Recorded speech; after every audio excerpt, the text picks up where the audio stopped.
जय शिवराय मित्रांनो, सध्या आपण पाहतोय महाराष्ट्राच्या बऱ्याचशा जिल्ह्यांमध्ये दुपारचं तापमानामध्ये चांगलीच वाढ झालेली आहे। दुपारचं तापमान उन्हाळ्यासारखं आता चटके पण द्यायला लागले। पण याच्यामध्ये खरा बदल जो आहे तो 25 डिसेंबर पासून होणार आहे।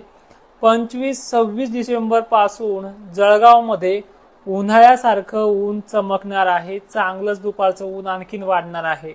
मध्य महाराष्ट्र, मराठवाडा आणि पश्चिम महाराष्ट्रातही बदल हा उन्हाचा आता वाढत जाईल। सकाळची आणि संध्याकाळच्या थंडीमध्ये सुद्धा 25 तारखेपासून मराठवाडा पश्चिम महाराष्ट्राची थंडी ही आता नॉर्मल होऊ लागेल। पण विदर्भाच्या नागपूर गोंदियामध्ये कडाक्याची थंडी आजही आहे।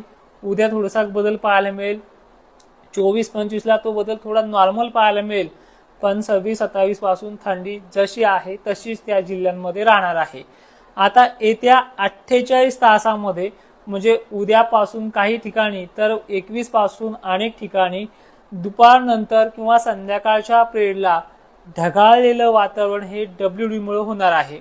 ज्या मुलांनी आपला हवामान अंदाज प्रशिक्षण कोर्स आपल्या ऍप्लिकेशन मध्ये घेतला आहे, आपलं ऍप्लिकेशन तुम्हाला माहिती आहे तोडकर हवामान अंदाज, ज्यावरती आपण 23 तारखेला लाईव्ह मध्ये उन्हाळ्यातील गारपीट संदर्भात देखील आढावा घेणारच आहोत। तोपर्यंत व्हिडिओमध्ये इतकंच, पण जाता जाता महत्त्वाच्या गोष्टी सांगतोय की डिसेंबर शेवटपर्यंत थंडी आहे।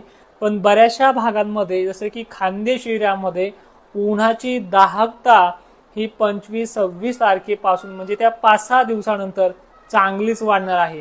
संध्याकाळची थंडी आणि सकाळच्या थंडीमध्ये थोडाफार बदल कमी अधिक प्रमाणात जाणवू लागेल।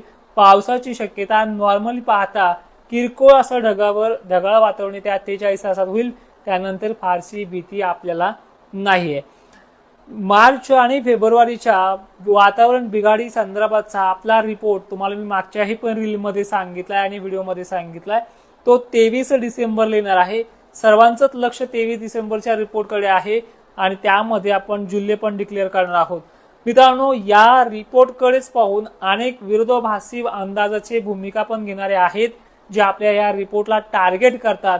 पण स्पष्टता आणि सत्यता मात्र अजूनही कोणी स्पष्ट व्यक्त करत नाही। मी त्यांना विरोध करत नाहीये, पण नाव मला पण ठेवू नका।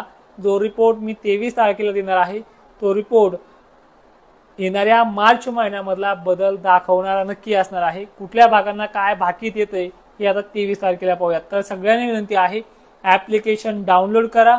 तोडकर हवामान अंदाज नावाने ऍप प्ले स्टोर वरती आहे।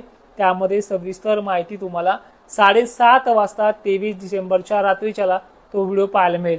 जय शिवराय, धन्यवाद।